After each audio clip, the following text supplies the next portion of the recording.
అమ్మంటే అమృతం, త్యాగానికి నిలువుటద్దం, ప్రేమకు ప్రతిరూపం.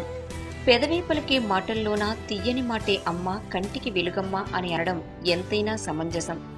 అమ్మ అనురాగం అనంతం, అమ్మ ప్రేమ నిష్కల్మషం. అందుకే అమ్మకు దైవానికి మించిన స్థానం ఇచ్చారు. అమ్మను మించి దైవం ఉన్నదా? ఆత్మను మించి అద్దమున్నదా? అమ్మను మించి దైవం ఉన్నదా? ఆత్మను మించి అద్దమున్నదా? జగమే పలికే శాశ్వత సత్యమిదే. అందరినీ కనే శక్తి అమ్మ ఒక్కతే. అవతార పురుషుడైనావో అమ్మకు కొడుకే. అందరినీ కనే శక్తి అమ్మ ఒక్కతే. అవతార పురుషుడైనావో అమ్మకు కొడుకే. ప్రపంచవ్యాప్తంగా తల్లులను గౌరవిస్తూ వారికి కృతజ్ఞతలు తెలుపమని అభినందించే రోజు మదర్స్ డే. ఈ మదర్స్ డేని జరుపుకోవడానికి అమూల్యమైన, త్యాగపూరితమైన స్త్రీల జీవితం ఆదర్శం. ప్రథమంగా 2వ శతాబ్దంలో పుడమి తల్లిగా గ్రీసులో పూజించి మదర్స్ డేని జరుపుకునేవారు. 1941వ సంవత్సరంలో యుఎస్లో మే నెలలోని 2వ ఆదివారం నాడు మదర్స్ డేని నిర్వహించాలని నిర్ణయించడం జరిగింది.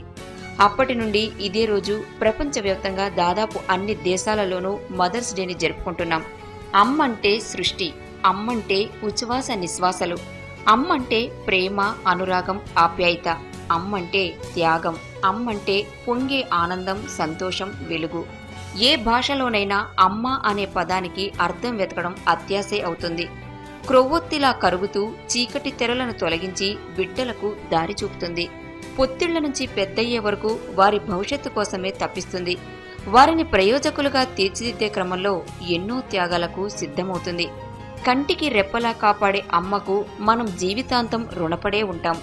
అమ్మేగా అన్నిటికీ చిరునామా. అటువంటి అమ్మను జీవిత చరమాంకంలో వృద్ధాశ్రమాలకు పరిమితం చేయడం ఎంతవరకు భావ్యమని ప్రశ్నించుకోవాలి. కనువాలు సాగితేనే బ్రతుకు తీపి తెలిసింది. 6 రుచులు తగలగానే అమ్మే చేదవుతుంది. రొమ్మేగా అందిల్చెను జీవితాన్ని నోటికి. అమ్మేగా తన నెత్తురు నింపెను నీ ఒంటికి. ఎవరు రాయగలరు అమ్మాను మాట కన్న కమ్మని కావ్యం? ఎవరు పాడగలరు అమ్మ అనురాగంలా తీయని రాగం?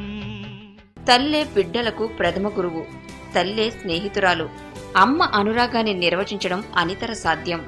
మదర్స్ డే సందర్భంగా ఆర్టీవీ మనసారా మాతృ దినోత్సవ శుభాకాంక్షలు అందజేస్తుంది.